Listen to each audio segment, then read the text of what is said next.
Dati nang iniligtas ni Jinwoo ang buhay ni Hyan sa pamamagitan ng pagpapalit kay Bayengo bilang isang anino na sundalo. Sa pag-alis ng Korean hunters ay nanatili si Jinwoo upang alisin ang natitirang mga langgam. Pagkatapos ay naabot niya ang level 100 at binuhay muli ang Ant King bilang isang anino na sundalo na pinangalanan siyang Bero. Ang mga bagong karakter ay ipinakilala kabilang ang isang Chinese S-rank hunter at dalawang potensyal na magiging kaaway. Habang pinagmamasdan sila ng ama ni Jinwoo mula sa anino.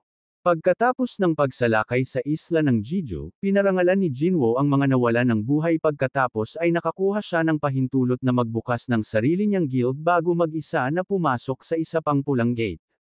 Sa loob ng pulang gate ang mga anino na sundalo ni Jinwoo ay nakipaglaban sa mga halimaw sa gate. Nahanap niya ang amo at tinanong siya ng nilalang kung siya ba ang pumatay sa kanyang mga tao. Sinabi nito kay Jinwoo na impressed na nagawa niyang umabot hanggang dito sa maliit na katawan, ngunit dito nagtatapos ang lahat. Inutusan niya ang kanyang mga tao na lumabas dahil inilagay na niya ang mga ito upang tambangan si Jinwoo sa lugar na ito. Ngunit walang nangyayari, nagtataka ang nilalang kung ano ang nangyayari at kung bakit hindi tumutugon ang kanyang mga compound sa senyales. Nakita namin si Jinwoo na nakatayo doon, sinabi niya sa nilalang, "Di ba nakakatawa na tinawag mo akong maliit?" Ibinigay niya ang hudyat at ang lugar ay nagsimulang mapuno ng anino na sundalo habang sila ay lumabas sa kagubatan na may mga ulo ng talunang mga alip-ores. Sa paglabas ng mga sundalo, tinutuya ni Jinwoo ang nilalang na nagsasabing, mukhang wala nang natira kahit isa. Nagtataka ang nilalang kung ano ang nangyayari at bigla na lang siyang natama ng kung ano sa mukha. Habang sinusuri niya ito ay isa pa sa mga patay na kampan. Tumingin siya kay Jinwoo na nakatayo sa tabi ng kanyang hukbo, nang makitang ito ay nagsimulang magpanik ang nilalang at inutusan ang kanyang mga alip-ores na durugan sila. Inutusan din ni Jinwoo ang kanyang mga sundalo upang labanan ang lahat ng mga kaaway at ang magkabilang panig ay nagsimulang maglalaban sa isa't isa. Nagsimula ang mga laban, ang mga anino na sundalo ay higit na nakahihigit kumpara sa sumusulong na kalaban at sinimulan nilang ilabas ang lahat ng ito nang walang anumang problema. Samantala, si Jinwoo ay patungo sa boss habang si Tusk ay nag-aayos ng landas para sa kanya nang makitang galit na galit ang boss at sinusugod si Jinwoo. Ngunit bago pa niya magawa ang anuman, sinimulan na itong putulin ni Bero kasama si Igres. Pinutol ni Bero ang isang braso nito habang pinutol ni Igres ang kanyang binti at bumagsak ang nilalang sa lupa. Habang tumitingin ito ay nakita nito si Tusk na nakataas sa kanya gamit ang kanyang kakayahan na inverse gravity na idiin ang hayop sa lupa. Sa pagdiin ng amo sa lupa ay dahan-daang umaangat si Jinwoo papunta dito ay nakarating siya sa mukha ng nilalang na sinabi niya ang bagay na, "Ngayon sasagutin mo ang mga tanong ko, masakit para sa iyo kung gagawin mo." Pagkatapos niyang tanungin ang halimaw ay tumayo siya sa harap ng walang buhay nitong katawan sa pag-aakalang ito ang sistemang nakikialam na naman. Dahil wala siyang nakuhang mahalagang impormasyon mula sa amo. Binuksan niya ang kanyang inventaryo na nagsasabing, malalaman ko rin ito sa lalong madaling panahon kaya dapat ay maayos ito. Naglabas siya ng susi mula sa kanyang inventaryo na natanggap niya mula sa random na bata na nag-iisip na, naabot ko ang level 100 sa Jeju Island Raid at natugunan ang mga minimum na kinakailangan upang ma-unlock ang piitan. Tiningnan niya at nakita niya ang paglalarawan nito. Ito ang susi sa templo ng Carden at ipinakita ang isang timer na nagpapakita kung gaano katagal ang natitira bago siya makapasok sa piitan, habang ang susi ay magsisimulang mag-expire pagkatapos niyang maubos ang paglalarawan. Mula sa huling pagkakataon na naroon siya sa pag-iisip tungkol sa sistema ay tumatawag sa kanya pabalik sa lugar kung saan nagsimula ang lahat, ngunit sa pagkakataong ito ay naging mas malakas siya kumpara sa huling pagkakataon na siya ay naroon kung saan ang isang lalaking nagpapanik habang nakatayo ang isang maitim na figure sa kanyang harapan. Tinanong ng lalaki ang nilalang tungkol sa pagkakakilanlan nito at ang sagot ng figure ay, hindi rin naman siya ang matalinong nagtatago, di ba? Ang makikinang na mga fragment ng liwanag, si Selad ang hari ng Snowfolk at ang Monarko ng hamog na nagyelo. Napansin ang isang bagay sa likuran niya habang lumingon siya ay nakita niya si Yogimont ang hari ng Specters at ang Monarch ng Transfiguration. Sinabi ni Yogimont kay Selad na naparito siya upang ipaalam sa kanya ang tungkol sa isla sa silangan. Tinanong ni Selad kung pinag-uusapan niya ang maliit na isla dahil ito ang lugar ng Shadow Monarcha. Pagkatapos ay tinanong niya kung nagpasya si Yogi Mont na pangalagaan ang lugar. Sinabi sa kanya ni Yogi Mont na nagpasya ang mga pinuno na palayain ang kanilang mga legion sa timog ng Locos yung iyon at idinagdag ang, kukunin ko ang lugar na iyon. Tanong ni Selad, paano mo pinaplanong harapin ang Shadow Monarcha na naroon din? Sumagot si Yogi Mont na, mas maganda kung tutuparin ng planner ang kontrata. Ang pinakamalaking fragment ng makinang na liwanag ay nakumpirma na rin sa lugar na iyon. Pagkarinig nito, nasasabik si Selad na nagtanong siya, sinadya mong pumunta dito para lang sabihin sa akin iyon. Pagkatapos ay itinanong ni Yogi Mont, ano ang planong gawin ni Selad sa impormasyon? Sagot ni Selad, kung willing kang sundan ako bakit hindi? Habang nag-uusap ay biglang may napansin si Selad na sinabi niya kay Yogi Mont, mukhang naakit tayo dito. Lumapit ang isa pang tao sa kanila at si Selad ay nagkomento, ang taong kanina ay hindi maaaring gumamit ng kapangyarihan ng makinang na mga fragment ng liwanag kaya nagtataka ako kung bakit narito ang bakas ng kapangyarihang iyon. Ang taong ito ay nagbabalak na humarang sa atin. May galit sa kanyang mga mata ang lalaki ay nagtanong sa kanila tungkol sa maliit na isla sa silangan. Sa pagtatanong kung Korea ang tinutukoy nila, tinanong ni Selad, ano ang gagawin mo tungkol dito? Mula sa likod ay sinabi ni Yogi Mont sa kanila na, wala kaming oras para harapin siya. Habang nagsisimula silang umalis ay tinutuya ni Selad ang lalaki na, subukan at pigilan kami kung magagawa mo. Sinisingil sila ng lalaki na nagsasabing, hindi kita hahayaang makatakas.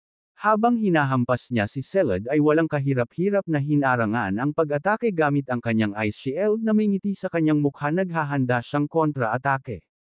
Habang pinapakawalan niya ang kanyang kapangyarihan ay isang napakalaking bumalot sa lugar. Lumipat ang eksena kay Jinwoo habang naglalakad siya papunta sa kanyang sasakyan nang bubuksan na niya ang pinto ay may lalaking lumapit sa kanya at nagtanong, excuse me po, ikaw ba si Sung Jinwoo?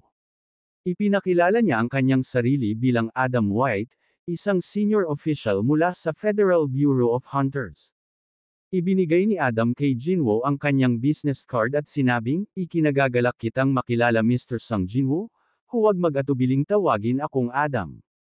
Humingi siya ng paumanhin sa biglaang paglitaw na nagpapaliwanag na nahirapan siyang masubaybayan at idinagdag niya na dumaan pa siya sa kanilang opisina. Iniisip ngayon ni Sung Jinwoo na maaaring si Adam ang binanggit ni Jinho na naghahanap sa kanya ay nagtanong ng, anong sadya mo sa akin? Sagot ni Adam na gusto niyang ibahagi ang ilang impormasyon kay Sung Jinwoo. Naiintrigang tanong ni Jinwoo, anong klaseng impormasyon? Sumagot si Adam, marahil walang bansa o institusyon sa mundo ang makakapagbigay ng impormasyon, magbabahagi ako maliban sa amin. Nang magtanong si Jinwoo ng, bakit handa silang ibahagi ang impormasyong ito sa kanya? Ipinaliwanag ni Adam, dahil nakikinabang kami sa pagbabahagi ng kaalaman sa mga espesyal na individual na tulad mo. Ipinaliwanag pa niya na binalak nilang bisitahin siya sa ibang dahilan. Ngunit matapos makita ang mga kaganapan ng pagsalakay sa isla ng Jeju ay gusto siya ng kanilang deputy director na makita siya ng personal. Ngumiti si Adam at idinagdag, sasabihin ko na ito ay hindi pa nagagawa at ipapaliwanag ng aming deputy director ang iba pang detalye, may malapit na kotse kung gusto mong makipagkita sa kanya. Nagtataka sa impormasyong gustong ibahagi ni Adam, sumakay si Jinwoo sa kanyang sasakyan at nag-isip. Hindi pa rin sigurado kung maaasahan ang mga detalyeng nais nilang ibigay. Sinabi niya kay Adam na pag-iisipan niya ito at makikipag-ugnayan sa kanya mamaya. Nakangiting komento ni Adam, napakatanga ko nakalimutan ko na ang isang mabuting kamay ay hindi dapat itago kapag nakipag-deal. Pagkatapos ay idinagdag niya ang, isang upgrader. Si Jinwoo ay napaatras, ipinaliwanag ni Adam na, ang isang upgrader ay isang nagising na nilalang na maaaring mapahusay ang mga kakayahan ng isa pang nagising na nilalang, narinig mo na ba sila? Habang tinanong niya ang eksena ay lumipat sa isang kotse kung saan si Adam at Jinwoo ang nagpakilalang si Michael Connor, si Jinwoo ang nagpakilala sa direktor. Ang Federal Bureau of Hunters ay nakipagkamay si Michael kay Jinwoo at sinabing, natutuwa akong makilala ka. Si Michael na direktang nagbigay ng isang stack ng mga dokumento ng imigrasyon sa kabuuan ng talahanayan at nagsasabing, karaniwan itong tumatagal kahit saan mula 1 hanggang 2 taon para sa pagproseso ngunit handa kaming gumawa ng isang pagbubukod bago ka. Dagdag pa niya sabihin lang ang mundo at bibigyan ka ng American citizenship sa 1 segundo, gayunpaman, seryosong tugon ni Jinwoo, pumunta ako dito dahil sinabi ni Mr. White na mayroon kang ilang impormasyon na ibabahagi sa akin. Isang nagising na nilalang na maaaring mapahusay ang mga kakayahan ng isa pang nagising na pagiging, isang upgrader. Posible bang ma-upgrade ang mga kakayahan ng isang hunter? Nakangiting tanong ni Jinwoo kay Michael at sumagot, sa totoo lang ang taong nagtataglay ng ganoong kapangyarihan ay narito ngayon. Sa pagtingin sa librong itinuro niya sa kanyang mga tauhan, mangyaring sabihin kay Miss Selner na lumapit. Habang papalapit si Miss Selner kay Mr. Connor naisip ni Jinwoo na siya ay tila isang ganap na ibang uri ng nagising na nilalang pagkatapos ay nagsalita si Michael at sinabi kay Miss Selner na ipaliwanag kay Jinwoo ang lawak ng kanyang kapangyarihan. Idinagdag niya na, lahat ng tao ay may parehong pagdududa na hitsura noong una nilang narinig ito. Gayunpaman, sinabi niya sa kanya na kapag naranasan niya ang kanyang kapangyarihan ay magsusumamo siya ng higit pa. Nag-udyok ito kay Mr. Connor na tawagan siya habang papalapit kay Jinwoo. Ipinaliwanag ni Miss Selner na maaaring alam na ni Jinwoo na ang bawat nagising na individual ay may limitasyon sa kanilang lakas at walang sinuman ang makakalampas na ang limitasyon ng ranggo ng isang nagising na nilalang ay palaging mananatiling pareho. Maliban kung sumailalim sila sa pangalawang paggising. Ito ay sinabi niyang karaniwang kaalaman sa mga hunters. Tinanong ni Jinwoo pero maaari mong baguhin iyon. Kung saan sumagot si Miss Selner ng, oo. Ipinahayag niya na may kapangyarihan siyang tulungan ang mga nagising na nilalang na maabot ang kanilang mga limitasyon. Sa pamamagitan ng isang proseso ng 3 yugto, maaalis niya ang kanilang mga limitasyon. Idinagdag niya na hindi niya alam kung ano ang tawag sa kapangyarihang ito ngunit kaya niyang magsagawa ng puwersang muling paggising. Sa simpleng bagay, nailalabas niya ang tunay na potensyal ng isang tao. Sumang-ayon si Mr. Connor sa kanya at kinumpirma na lahat ng sinasabi niya ay totoo. Gayunpaman, itinuturo niya na si Miss Selner ay mangangailangan ng mahabang panahon ng pahinga pagkatapos ng bawat paggamit ng kanyang kapangyarihan na nangangahulugang 3 o 4 na individual lamang ang kanyang matutulungan bawat taon.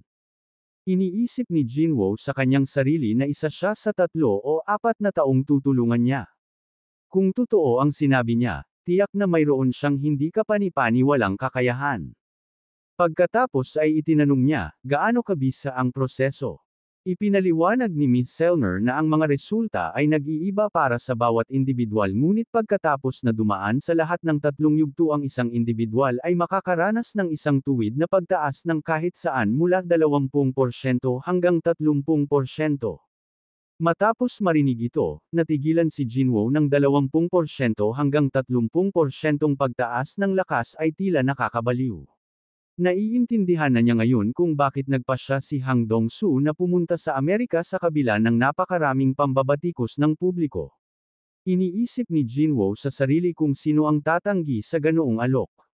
Pagkatapos nagtanong siya, paano kung may makaalam ng kapangyarihan niya?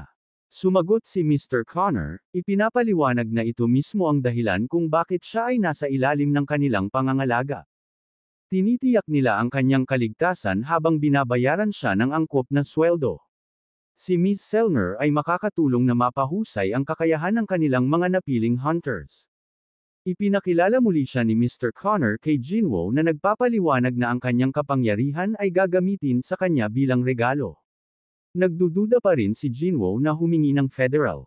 Ibig mong sabihin bilang isang tagapag-alok si Mr. Connor. Ang Bureau of Hunters ay bibigyan siya ng pangunahing prioridad at makakatanggap ng mga preferential na benepisyo. Bukod pa rito ay mag-aayos sila ng mga pagpupulong sa guild na kanyang pinili at tutulungan siyang pumirma ng pinakamahusay na kontrata. Inilapag ni Miss Selner ang isang plato sa mga mesa at sinabi kay Jinwoo na hindi niya kailangang magdesisyon kaagad dahil pinapadali lang siya ng mga ito sa ideya sa ngayon. Tanong ni Jinwoo, paumanhin na po. At inulit ni Miss Selner na gaya ng sinabi nilang, ito ay isang regalo. Humingi si Mr. Connor ng pahintulot na iangat ang kanyang mga limitasyon ay nagtanong, para sa walang kapalit. Ginugunit ni Jinwoo ang mga salita ni Ms. Selner na hihingi siya ng higit pa kapag naranasan niyang napagtanto nito na tiwala siya sa kanyang mga resulta. Pagkatapos ay hiniling ni Ms. Selner kay Jinwoo na iabot ang kanyang kamay at tingnang mabuti ang kanyang mga mata, na sinasabi sa kanya na ito ang unang hakbang. Si Michael na nanunood ng eksena ay iniisip sa kanyang sarili na si Jinwoo ay nakuha na ang pain at pinapanatili kaming kalmado. Gayunpaman, kapag natapos na ang unang yugto, naniniwala si Michael na malamang nasusubukan ni Jinwoo na makipag-ugnayan sa kanila. At kung siya ay isang mainipin na uri ay maaari niyang pirmahan kaagad ang mga papeles. Samantala, nagsimulang umilo ang kamay ni Jinwoo habang hawak ito ni Ms. Selner. Inisip ni Mr. Connor ang mga nagawa ni Jinwoo sa post kung paano siya nagtagumpay sa pagsalakay sa isla ng Jeju na may mga kapangyarihang hindi pa nakikita noon at iniisip kung ano pa ang magagawa ni Jinwoo. Habang napapalibutan si Jinwoo ng berdeng aura at tumitindi ang liwanag sa kanyang mga mata, nagpatuloy ang proseso. Nagsimulang kuminang ang mga mata ni Ms. Selner at binalot siya ng malakas na aura. Biglang naging malinaw na siya ay nasiyahan sa isang lugar na puno ng kadiliman. Isang mukha ang lumilitaw sa likod dito kung saan tanging kadiliman ang natitira. Unti-unting lumalabas ang isang figure mula sa anino at dahan-daang lumalapit sa kanya. Papalapit ang figure hanggang sa nasa harapan na niya ito na nakatitig na may nakakatakot na liwanag sa mga mata nito. Dahil dito, sumisigaw si Ms. Selner at biglang natigil ang proseso na ikinagulat ng lahat ng tao sa silid.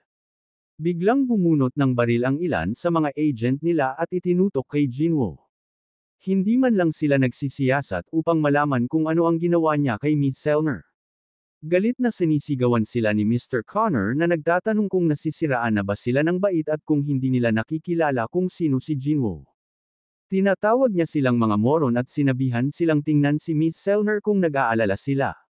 Nakayuko si Mr. Connor ay humingi ng paumanhin kay Jinwoo para sa pag-uugali ng mga ahente na nagsasabing, nagulat pa rin sila na umalis sa linya. Sumagot si Jinwoo ng, ayos lang. Galit na nilapitan ni Mr. Connor ang isa sa mga agent at sinabi sa kanya na kung ginawa nila ito kay Thomas Andre o Lujigang ay patay na silang lahat ngayon. Malamig niyang utos, kuha nyo.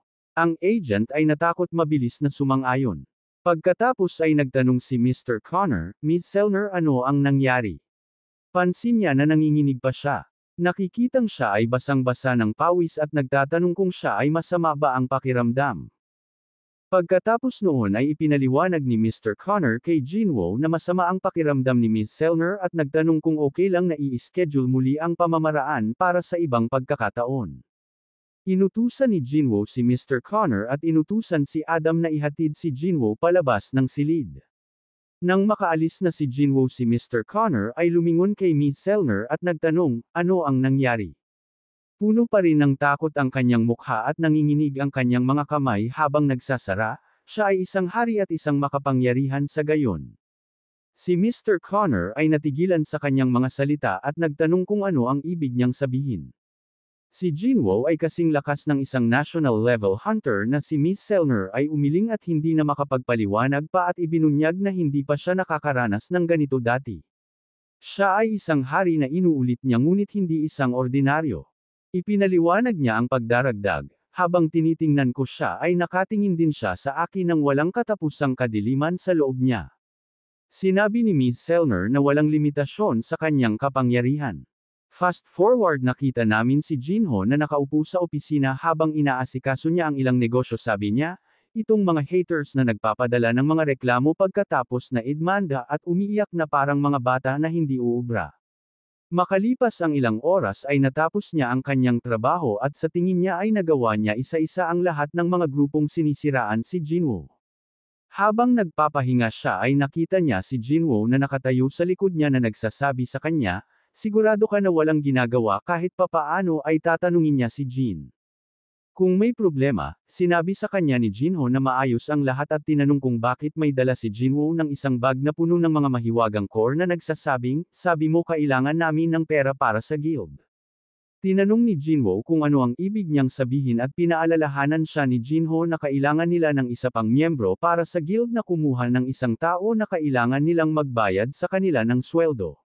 Sinabi sa kanya ni Jinwoo na, kahit napunan ang bakanteng espasyo sa guild ay gusto namin ng isang tao na tapat, na maaaring manatili at magtrabaho sa amin.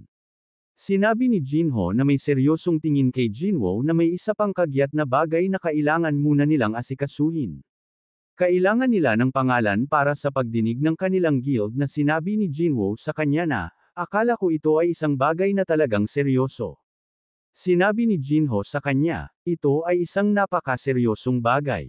Nagsisimula siyang magmungkahi ng mga pangalan tulad ng Sangyu Guild, pagkatapos ng apelyido ni Jinwoo kahit na mas natural ang tunog ni Yu o maaaring sila ay Woohoo Guild, pagkatapos ng mga huling character sa kanilang mga pangalan o Jinjin Guild na gumagamit ng kanilang mga middle character. Ang pagdinig sa lahat ng mga mungkahi ay nagpasya na pangalanan ang guild na Solo Play Guild na nagpapaliwanag ng pagkatapos ng lahat ito ay isang solo player guild. Narinig ni Jinho na, nakakatawa ba iyon? Habang nag-uusap sila ay nakarinig sila ng katok sa pinto. Pinuntahan ni Jinho kung sino ito, ang tao ay nagtanong. Kung ito ay guild office ba ni Hunter Jinwoo? Sinabihan ni Jinho ang taong, oo nga. At habang nakatingin siya sa kanila ay laking gulat niya nang makitang ito ay Hunter na si Cha. Tinanong siya ni Jinho kung ano ang ginagawa niya doon at sumagot si Cha na nais niyang sumali sa kanyang guild. Pagkaupo nila, agad tinanong ni Jinwoo si Hunter Cha kung ano talaga ang pakay niya. Sinabihan siya ni Hunter Cha, tulad ng sinabi ko gusto kong sumali sa guild mo. Pagkarinig ni Jinwoo ay parang naguguluhan na ako sa mga nangyayari. Tinanong niya siya kung hiniling ng chairman na sumali sa kanyang guild o baka pinaalis siya ng Hunter na si Choi sa guild. Sinasabi niya sa kanya na hindi iyon ang dahilan. Tinanong siya ni Jinwoo uli na seryosong nakatingin sa kanya, so bakit mo gustong sumali sa solo play guild ko?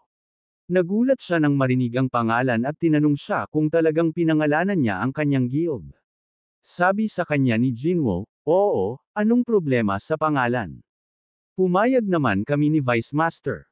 Sinabi sa kanya ni Jinho, hindi siya pumayag sa kahit anong itanong, paano ang mga pangalan na iminungkahing ko? Tinitingnan niya si Cha na sinusuri ang kanyang pulso, hininga at ekspresyon, nagpapanggap siyang kalmado pero hindi niya ako kayang lokohin. Ba't mo gustong sumali sa guild ko? Tanong niya sa kanya, 2 years na simula nung magising ka sa tingin ko na may kontrata ka pa sa Hunter Guild. Sinabi niya sa kanya na, mayroon akong sapat na pera upang bayaran ang multa. Pagkarinig na sa tingin ni Jinwoo ay handa pa siyang magbayad ng penalty. Sinabi niya sa kanya na, ang aming guild ay kasalukuyang walang sapat na mapagkukunan upang mabayaran ang isang hunter na tulad mo. Sabi ni Cha kay Jinwoo, walang problema dahil hindi ko rin kailangan ng paunang bayad. Tinanong niya siya, bakit gusto mong sumali sa aming guild kung gayon dahil wala kang mapapala dito? Nagsisimula siyang mag-isip, paano ko ito ipapaliwanag, kahit na gagawin ko ito ay tiyak na parang baliw dahil noong una ay naakit lang ako sa katotohanan na ang kanyang mga tauhan ay hindi amoy tulad ng iba pang mga hunters. Sa panahon ng pagsalakay sa isla ng Jeju ay akala ko mamamatay na ako. Ang kwento ay lumipat sa nakaraan ng magkamalay si Cha pagkatapos ng pagsalakay sa isla ng Jeju. Tinanong niya sa loob ng isang chairman kung nasaan siya at ipinaliwanag niya kung nasaan siya. Sabi niya, sa lalong madaling panahon ay ipapadala kanila at ang mga hunters sa ospital. Nagtanong siya tungkol kay Jinwoo at kung siya ang nagligtas sa kanila mula sa halimaw na iyon. At ang isang katulad na sitwasyon ay maaaring. Nakikitang ganito si Jinwoo ay nagtataka, ano ba ang nangyayari sa kanya ay isang bagay na hindi niya masabi sa akin. Nakatingin sa namumula niyang mukha ay masasabi niyang may tinatago siya. Tanong niya sa kanya. So hindi mo ako sasagutin? Sagot ni Cha, gusto kong mamuhay ng comfortably, may mali ba? Narinig ni Jinwoo ang kanyang sagot, si Hunter Cha ay 22 taong gulang lamang at ang pasanin ng pagiging isang S-rank ay dapat na mahirap para sa kanya. Ang mga hunters ay nagdusa din ng husto sa pagsalakay sa isla ng Jeju kaya naiintindihan ko kung bakit niya gustong sumama sa amin. Sabi ni Jinwoo sa kanya, may entrance test para sa guild natin. Sinabi niya sa kanya na, wala iyon sa paunawa sa pagre-recruit. Sinabi ni Jinwoo sa kanya, baka nagkamali ang Guild Vice Master dahil bagong panuntunan ito. Hiniling niya kay Jinho na pumunta at kumuha ng mga inumin at merienda. Pagkatapos niyang umalis ay tinanong siya ng hunter na si Cha, anong klaseng pagsubok ito? Sinabi ni Jinwoo sa kanya, kailangan mong manalo laban sa isa sa aking patawag. Nagsimula silang bumangon at tinanong siya, kailan ang pagsusulit? Sinabi ni Jinwoo sa kanya na, gawin natin ngayon, at nagmumungkahi ng, paano kung gawin natin sa gymnasium ng asosasyon? Sa tingin niya, ito ay isang magandang pagkakataon para masubukan ko kung magagamit ko ang Shadow Exchange sa dalawang tao. Sinabi niya sa kanya, hindi mo kailangang umalis, gumagamit kami ng isang shortcut. Lumapit siya sa kanya na nagsasabing, kailangan lang niyang dumikit saglit. Kapag handa na sila Jinwoo ay gumagamit ng Shadow Exchange at pareho silang natatakpan ng kadiliman. Samantala, papasok si Jinho sa kwarto na may dalang makakain at pagkapasok niya ay may nakita siyang mataas na orc na nakatayo sa harapan niya imbes na sina Jinho at Cha. Pareho silang awkward na nagtitigan habang kinukuha ng orc ang pagkain sa kamay niya at kinakain ito sa isang kagat. Lumipat ang eksena sa gymnasium kung saan nag-teleport ang dalawa. Nagulat si Cha at tinanong si Jinho, paano mo nagawa iyon? Samantala, iniisip ni Jinwoo na, tama ako na ang Shadow Exchange ay gumagana bilang isang gateway dahil nakagalaw ako kasama ang isang tao dito. Sabi niya kay Cha, magsimulan na tayo. Sinabi niya sa kanya na naiwan niya ang kanyang sandata at nagtanong si Jinwoo, yung pickaxe ba ang sinasabi mo? Sinusubukang ipaliwanag ni Cha na, hindi ko yan armas. Nakangiting sabi ni Jinwoo sa kanya, nagbibiro lang ako. Sinabi niya kay Jinwoo na maaaring may armas na hiniram sa imbakan. Binuksan niya ang pinto at nakita niya ang isang silid na puno ng mga armas. Sa palagay niya ay inihain ang mga sandata na ito kaya hindi ganoon kagaling, ngunit angkop ang mga ito para sa pagsasanay. Lumabas siya na may dalang espada, sinasabi kay Jinwoo na handa na siya. Tanong ni Jinwoo, ayos ka lang ba? Hindi yun ang armas na karaniwan mong ginagamit. Sinabi sa kanya ni Cha na ang sandata ay hindi mahalaga dahil ang mga halimaw ay hindi kailanman lumalaban sa kanilang mga kondisyon. Sa tingin ni Jinwoo, tama siya, sino ang dapat kong ipatawag? Ang isang ordinaryong sundalo ay dudurugin. Ipinatawag niya si Igris na nagsasabing, sa aking mga sundalo siya ang pinakamahusay na eskrimador. Tinanong niya siya, ano ang mga kondisyon para sa panalo o pagkatalo? Ipinaliwanag ni Jinwoo, maaaring manalo ka sa pamamagitan ng pagsira sa summon o matatalo ka kapag nagpasya kang sumuko. Iniisip niya, sinabi ko na tatawagan ko ang aking pinakamalakas na sundalo upang subukan siya ngunit si Bero ay sobra para sa kanya. Pagkatapos nilang maghanda ay binigay ni Jinwoo ang hudyat para simulan ang pagsusulit. Napansin niya ang pag-iipon nito ng kanyang mana at isang pag-iisip ang tumama sa kanya tungkol sa sinabi nitong, ang mga armas ay hindi mahalaga. Pinigilan niya ang mga ito sa pagsasabing, sandali lang, at hiniling na tumalikod si Cha. Habang ginagawa niya ay nagsimula siyang maglabas ng sandata mula sa kanyang inventaryo, iyon ay ang mahabang espada ng demonyong hari. Ibinigay niya ito kay Igris na sinasabing gamitin ito at sinabihan silang magsimula na. Pareho silang naghahanda para sa laban. Si Igris gamit ang kakayahan ng mga espada ay naglulunsad ng malakas na alon ng kuryente patungo kay Cha. Ngunit bago dumating ang pag-atake ay naiwasan niya ito. Pagkakita nito ay napaisip si Jinwoo, tulad ng inaasahan, siya ay mabilis kung ito ay isang karaniwang tao ay namatay sila sa kaunting scratch ng indayog. Habang nagpapatuloy ang laban ay nagsimula silang magpalitan ng suntok na lumikha ng maraming ingay na umaakit sa atensyon ni Chairman Go-eun-hye na nakaupo sa kanyang opisina. Akala niya ay walang tao sa gym sa loob ngayon. Habang tinitingnan niya ang footage ng gym sa kanila, napansin niyang si Jinwoo ito at si Hunter Cha. Nagtataka siya nang pumasok ang dalawang ito sa gusali. Naalala niya ang ekspresyon ni Cha mula noong sinabi nito sa kanya, si Jinwoo ang nagligtas sa kanya at nakangiting nag-iisip na, naging bulag talaga ako. Sinabi niya sa taong tumatawag na patayin ang lahat ng CCTV camera sa gym at isulat na may inspection ngayon. Pagkatapos noon ay tahimik na nakaupo ang chairman sa kanyang opisina nang biglang yumanig ang lupa. Matapos ang lahat ay tumahimik pababa, sabi niya, gaya ng inaasahan ay ine-enjoy nila ang kanilang kabataan. Si Igris ay natalo ni Hunter Cha. Tinanong niya si Jinwoo, ang itim na knight ba ang pinakamalakas na sinabi mo na ipinatawag mo ang iyong pinakamalakas di ba? Pakitawagan siya ngayon. Pagkarinig na sinabi ni Jinwoo sa kanya, tulad ng inaasahan, ine-enjoy nila ang kanilang kabataan. Baka masaktan ka. Sumagot naman si Chonang, magiging ayos lang dahil gusto ko siyang makalaban ulit. Nakikita niya ang isang madilim na aura na umuusbong sa likod ni Jinwoo habang tinatawag niya si Bero. Tinanong niya ito kung sigurado siyang magiging okay siya. Dito nagtatapos ang unang episode ng Season 3 at kung hindi ka pa nakasubscribe, paki-subscribe naman dyan. Maraming salamat sa panunood, talagang pinahahalagahan ko ito, hanggang sa susunod natin na pagkikita.